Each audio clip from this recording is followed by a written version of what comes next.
بسم الله الرحمن الرحیم. السلام علیکم ورحمۃ الله وبرکاتو. په دې ویډیو کې زه تاسو ته یو څو خوبونو تعبیر کوم. تعجب آور خوبونه دي. یو خوب ده او ما مخکې زنانه خوب و هغه مې تعبیر کړ ورته.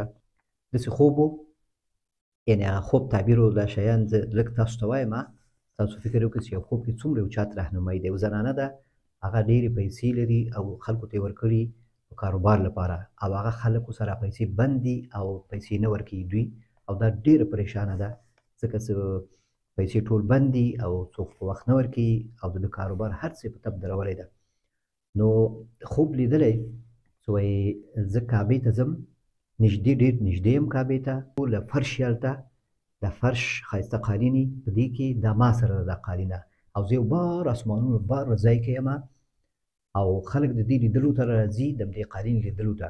نو حتی وایي ټرمپ اعلان کوي چې زه راځم دې قالین لیدو ته. نو هغه وایي چې راځي موږ دا قالین وایي خلاصوو چې په دې کې هغه خلک طواف کوي، هغه خلک هم پکې پاتې دي. اول ته مشر ورور مې وایي راسره وي، بیا کله هغه سره ځان وګورم، کله لنډې وګورم، کشر ورور سره ځان.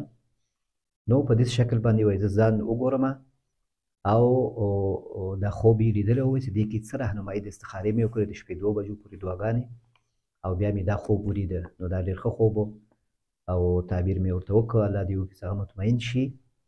نو تعبیر د خوب دا و چې دا بره څه مشر ورور سره ګرځي، کورنۍ پلار مراد دی، دا کورنۍ ده، یعنې دغه په وجه باندې الله تعالی تا ته دا نعمتونه درکړي دي، دغه په وجه باندې الله تعالی تا ته دا مال درکړی د کورنۍ او د پلار. دلته مشر ورور نه مراد خپله مشر ورور یوازې نه د پلار ده او کورنۍ ده، او لاندې بیا د کشر ورور سره یم. وایي معنا دا چې ته د کشر ورور سره جوړې، خپله ویلي چې هغه سره زه جوړ نه یم، دې سره جوړ یم. نو دا په دې باندې تعبیر کېږي چې دا الله تعالی دا عزت درکړی دی، نو د کورنۍ په وجه، پلار په وجه باندې، نو ته باید هغو سره رابطه ښه کړې، هغو سره خپل منځ کې دا مشکل حل کړې. چې ورور سره ته جوړ نه یې، نو دا مشکل د بل چا سره څنګه حل کوې؟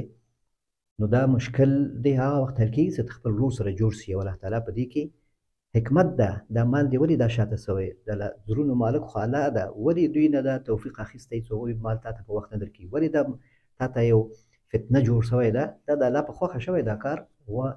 غواړي چې تا نه د عبادت وګوري، دعا وګوري، ته ډېر دې وخت عبادت کوې، ډېر راته رجوع کوې، د شپې جګېږي، لمونځونه کوې. که دغسې نه وای دا مال تا سره وای، کیدای شي په تا باندې غفلت وای، دا عبادت او دا درجو ته ته نشې رسېدی. نو دا ستا لپاره یو د الله تعالی لخوا یو فتنه ده، ته په هغه باندې صبر وکړې، نو په دې کې درجې دې اوچتېږي. هېڅ د تشویش وړ نه ده. خپل مشر ورور سره او د خپل کورنۍ سره ښه رابطه وساته. او د قالین نه مراد خاوند ده، ځکه په وجه باندې دغه په وجه باندې الله تعالی دا وجاهت او دا مال او دا دغه درکړی، تجارت کاروبار دې روان سوی، دا مال پاتې ده یا د مال څښتنې. نو دغه هم باید قدر وکړي، دغه باندې قدر هغو سره هم د خاوند سره او دغو کورنۍ سره باید ښه رابطه وساتي. نو دا ډېر ښه خوب ده د لپاره. یو بشارت ده پکې چې ستا مشکل انشاءالله حل کېږي، چې ته دغه مشکلات حل کړې، درجه دې هم پورته سوی، اجر دې هم ډېر زیات شوی ده، او دا مشکل خو د الله په لاس کې دی، نو دا مشکل حل کېږي. او که حل هم نه شو، نو دا بس آخرت ته وسپارئ. بعض شیان باید په دنیا کې پوره نه شي، اکثر شیان دي چې هغه په دنیا کې د خلکو نه پوره کېږي، هغه کې دا حکمت وي چې هغه آخرت ته الله تعالی ذخیره کوي. داسې فکر وکړه چې دا مال تا نه لاړ، اول خپل کوشش وکړه، د کورنۍ په حساب باندې ټول په اتفاق وکړئ، خپل حق وغوښتی سې، وژل کېږي نو ته شهیده راځي، شهید کېږي، ته شهید حسابېږي. خو که ته صبر کوې، خپل کوشش کوې، نتیجه ورنه کړه، نو که درته قسمت کې دې نه و بېرته درته ونه رسېده، ستاسو اشتباهاتو په وجه باندې، په دې کې به خیر وي، هغه بس آخرت ته ذخیره کړه، آخرت کې به دې اوچت درجه په هغه باندې حاصل کړي، او ډېر کار به راشي درته. دنیا خو هسې همتلی. نو دا مې ورته داسې تعبیر کړ او ډېر ښه خوب و، ډېر ښه تعبیر و، ډېر ښه رهنمایي پکې و. الله دې وکړي څوک د دوی قناعت حاصل شي. تقریبا 9 خوبونه دي. وایي یو خوب ده، وایي غټ سپی وي، هغه وایي حملې اراده لري، بیا په څه باندې حمله وکړي، بیا ما سره لرګی وي او په هغه باندې وهمه وي، بیا وډار شي ولاړ شي. بل ده وایي خیرات خواره راځي، وایي ورېندار مې وایي چې خیرات خواره راغی، ته زه خیرات ورکوم، بیا وایم چې پیسې هم ورکوم، بیا وایم چې کاشکې زمزم اوبه مې هم ورکړې وای. خیرات ورکول. بل خوب ده وایي ماشومان مې بره ځای کې ویده دي، اوبه پرې راشي، بیا مار وي، زوی سره مې ډېر نږدې.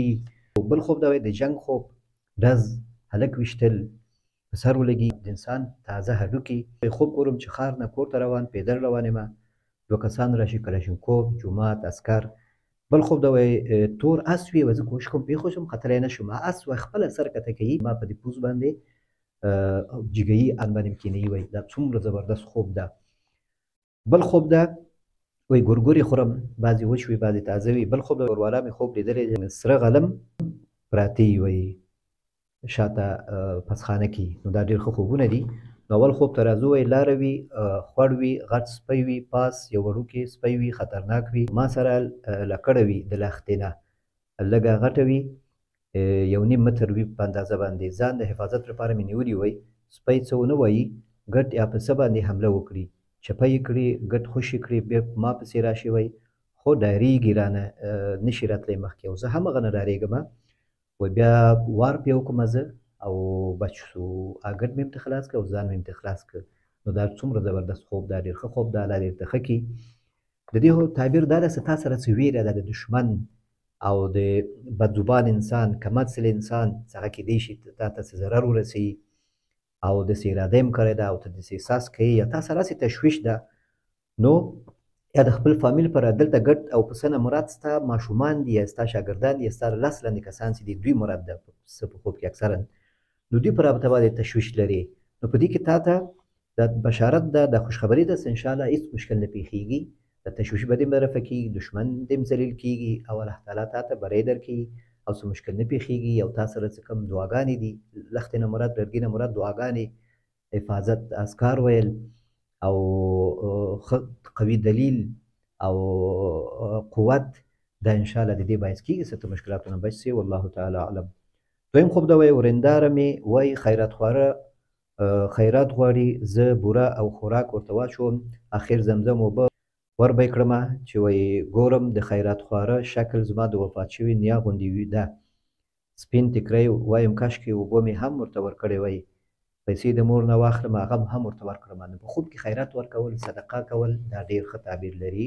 په دې باندې تعبیر کېږي چې دا مصیبت، مشکلات، مریضي، پریشانی څه مشکل وي انشاءالله هغه د ختمېدو وخت راغلی. ځکه مصیبت سره، صدقې سره بلا رد کېږي، صدقې سره مریضیانې ختمېږي، صدقې سره د الله تعالی غصه او غضب وایي سړېږي. نو معنا دا چې تا په خوب کې صدقه ورکړه، معنا دا چې تا ته الله تعالی مغفرت هم کوي، که مریضي وي هغه هم انشاءالله حل کېږي او که پریشاني وي هغه حل کېږي او الله تعالی تا ته نرم زړه درکړی، مریضي وي هغه انشاءالله حل کېږي، مصیبتونه تکلیف یا ټول د ختمېدو وخت انشاءالله نږدې ده. نو الله دې دا خوب درته ښه کړي. والله تعالی اعلم. دریم خوب دا وایي جګ ځای کې ماشومان مې ویده دي، دا ځای اوبه نه ډک کېږي، بیا خالي شي، ماران وځي، یو دانه بیخي زما زوی ته نږدې وي، پلار مې هم راسره وي، ویښ یو پلار مې، زه وایم هغه مار زما زوی ته نږدې شو، پلار مې وایي چې ما مار مړ کړی دی، د مارانو رنګونه ماهیانو غوندې وي، مخ یې سپین او شا یې تور وي. نو مار چې کله په خوب کې وکتل شي سپین رنګ یا تور وي یا زیړ وي، زیړ په مرض تعبیر کېږي، سپین په حسد او په نظر باندې تعبیر کېږي، ماشومان اکثر نظر کېږي. کله تور وي نو دا دښمن باندې تعبیر کېږي، یو تکلیف یو ضرر ماشوم ته رسېږي. نو پټ دښمن څخه نظر ده او حسد د هغوی صحت باره کې بې توجهي یا تعلیم په باره کې یا تربیې باره کې، نو دغه شیانو ته که ته بې توجهي کوې، متوجه ورته نه یې، نو متوجه شه. او هغه اوبو نه مراد مشکلات ستاسو باندې ده او اوبه کم شوي دي، معنا داسې مشکلات هم انشاءالله په حل کېدو ده. الله تعالی مشکلات حل لره. والله تعالی اعلم. څلورم خوب دا وایي د جنګ خوب، ډز پلار هلک په سر ولګېږي، جنازه، ډز د انسان تازه هډوکي، دا شیان وایي په خوب کې ګورمه. نو که ته هلکې کېدای شي ته ګیمونه ډېر کوې، فلمونه ګورې، کارتوني ګورې، ډېر وخت کښېنې، موبایل استعمالوې، یا هم انسان یې زنانه یې مردانه یې تا نه دي ویلي، نو دې باندې تعبیر کېږي چې ته موبایل ډېر استعمالوې، شیان ډېر ګورې د شپې ناوخته پورې، نو په دې وجه باندې ته دا خوبونه ګورې. کله لمونځ هم درنه پاتې کېږي یا مثلا دعاګانې درنه پاتې کېږي، که لمونځ کوې دعاګانې نه وایې، نو په دغه وجه باندې دا خوبونه ته ګورې. نو که غواړې چې دې خوبونو نه ته خلاص شې، دا خوبونه نور ونه ګورې، نو ته باید ډېر د شپې کښېننې، موبایل ډېر استعمال نه کړې او دعاګانې ووایې، د شپې پوره د خوب اذکار ولیکه موبایل کې، د خوب د سهار او بېګاه اذکار، د خوب اذکار، نو انشاءالله تا ته چې اذکار راځي هغه سهار او ماښام ویل کېږي او په هغه باندې د انسان حفاظت کېږي. والله تعالی اعلم. پنځم وخت وایي خوب ګورم چې ښار نه وایي کور ته پیدل روان یم، لاره کې 2 کسان راسره شي، کلاشینکوف وي، عسکر، ډېر کلاشینکوف، بیا سودا اخلم کوروالا ته وایي غره ته جګېږم، سلا وي ګورمه. نو دا ښه تعبیر لري. دا خوب کې چې کله عسکر وکتلی شي، سلا وکتلی شي، چې تا ته یې څه ضرر نه رسېږي خو تا سره یي او ګورې، نو دا په امن باندې تعبیر کېږي چې انشاءالله تا سره چې کوم خوف ده، کوم ډار ده، هغه انشاءالله په ختمېدو دي یوازیتوب وي، څه مشکلات وي، نابلدي وي، مسافري وي، نو دا شیان ټول به ختمېدو دي انشاءالله.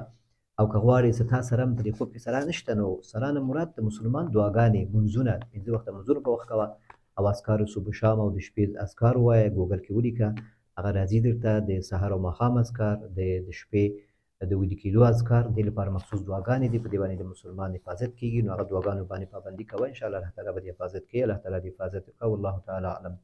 شپږم خوب دا وایي تور اس ته کوشش کوم چې وخېږم، نشم کولی، اس راشي وایي سر ښکته کړي، زه ور وخېږم او کېنم، دا اس وایي ډېره تیزه منډه وهي. نو دا ډېر ښه تعبیر لري، خو لږ احتیاط سره، لږ احتیاط هم غواړي. تا سره به ډېر قوت وي، ډېر باقوت انسان یا مثلا ډېر مال به دي در سره او دینداري به دي در سره یا مقام و حیثیت ډېر اوچت ده، نو الله تعالی دا هر څه تا ته تابع کړي دي او د الله تعالی پوره کوي درته. یا ته ارمانونه دي مخکیني ارمانونه همیشه دعاګانې ورته کړي، هغه ارمانونو پوره کېدلو باندې هم تعبیر کېږي. د ارمانونو پوره کېدل خو لږ ځان سره ډېر وخت پرې وتلي هغه پوره کېږي، خو لږ احتیاط به کوې، ځکه هسې تیز ګرځي، نو دې سره څه مشکلات کله پېښېږي، نو دا د نفس بې کنټرولي ښیي، د خواهشاتو طرف ته توجه، په مال غرور، څه دغه شیان درنه ونه شي. انشاءالله الله تعالی ډېر در باندې رحم کړی، رحمونه به کوي او مشکلاتونه به دې ساتي، والله تعالی اعلم. وایي اووم خوب دا وایي ګورګورې خورم، بعضې وچ وي بعضې تازه. نو د میوې خوراک څه ده په خوب کې، څه کله په موسم کې وي، په وخت کې وي، دا ډېر ښه تعبیر لري. د مریضانو شفا، رزق راتلل، برکت راتلل، خیر رسېدل، مال لاسته راوړل، په دې ټولو شیانو باندې تعبیر کېږي. خو بعضې وخت بیا کله کله داسې وي چې بې وخته یو شی خوړل، هغه خوند یې هم صحیح نه وي او بیا هغه بیا بعضې مریضي او مصیبت او څه مشکل باندې تعبیر کېدلی شي. نو الله دې داسې نه کوي، الله دې وکړي چې تا ته دا خوب ښه تعبیر ولري. او که رزق حلال باندې تعبیر کړو، نو که چېرته تا دا ګورګورې خوړلې دي، که خوند یې صحیح و او ته وایي بعضې وچ دي بعضې تازه، نو که خوند یې صحیح و، تا ته ډېر ښه لګېدلی په تا باندې، نو بیا په شفا باندې هم تعبیرېدلی شي، په مال باندې هم، په حلال مال باندې، والله تعالی اعلم. اتم خوب دا وایي کوروالا مې خوب لیدلی دی چې پسخانه کې وایي ډېر زیات سره غنم پراته دي، دا ډېر ښه خوب د الله دې تاسو ته ښه کړي. دا غنم څه ده په خوب کې، دا ارمانونه پوره کېدلو باندې تعبیر کېږي، ستا ارمانونه پوره کېږي، خو لږ وخت، لږ ځنډ سره، او څه مخکې ستا کوم ارمانونه او هغه انشاءالله د پوره کېدو وخت راغلی، او مال زیاتېدلو باندې هم تعبیر کېږي، سره زر یا سپین زر لاسته راوړلو باندې هم تعبیر کېږي، مال یا پیسه څه هر شی وي. او سوروالي نه مراد دا ده چې دا شی چې لاسته راځي دا به اصلي، دا به اصلي او وطني به وي یا به طبیعي، او ډېر وخت بد کېدی شي تا ته ورسېږي، لکه دا سره غنم اکثر لرمې غنم چې وي دا طبیعي غنم نه لږ فرق لري د اوبو غنم نه، نو دا هغه لرمه غنم چې دغه ډېر وخت نیسي او ډېر صبر ورته کوي، الله تعالی بارانونو په وجه باندې هغه رسوي. نو ستا د ارمانونه هم چې دي، نو انشاءالله دا الله تعالی پوره کوي، الله ته سختي نه لري، خو لږ وخت سره، لږ که د اولاد مسله وي، مریضي مسله وي، هغه مشکل، هغه مسله د حل کېدو ده، انشاءالله وخت یې نږدې ده. اولاد مسلې اولاد الله تعالی ته نصیب کوي. نو دا و د نن ورځې خوبونه، الله تعالی دې وکړي تاسو د خپل خوبونو تعبیر واورئ، مطمئن شئ، او څه کله ماته خوب لیکئ نو په همدې واتساپ نمبر کې ماته خوب ولیکئ او پوره یا آواز سره کې د آواز سره پوره اول او آخر د خوب واضح کړئ، وخت د خوب ووایئ، نو انشاءالله ستاسو خوب په وخت تعبیر کېږي. نو که خوب لیکئ بیا د غرمې نه مخکې ماته خوب ولیکئ، سهار کې د غرمې نه مخکې 11-12 نه مخکې، هغه نه بعد که خوب لیکئ هغه بیا پاتې کېږي سبا ته. نو تر آینده ویډیو پورې تاسو په الله سپارم. که چینل کې نوي یاست نو چینل سبسکرایب کړئ، لایک کړئ، هغه د زنګوري بټن د هغه ووهئ، تا خوب تعبیر کېږي نو تا ته خبر درځي. خپل خوب تعبیر چې کله وکتل همالته یو کمنټ ولیکه، دلته نه، ځکه هغه دا به بند وي واتساپ، نو هلته کمنټ چې ولیکي نو هغه زر انشاءالله کوشش کوم څنګه جواب درکړم. اطمینان ماته راکړه چې د خپل خوب نه ته مطمئن شې. والسلام علیکم ورحمة الله وبرکاته.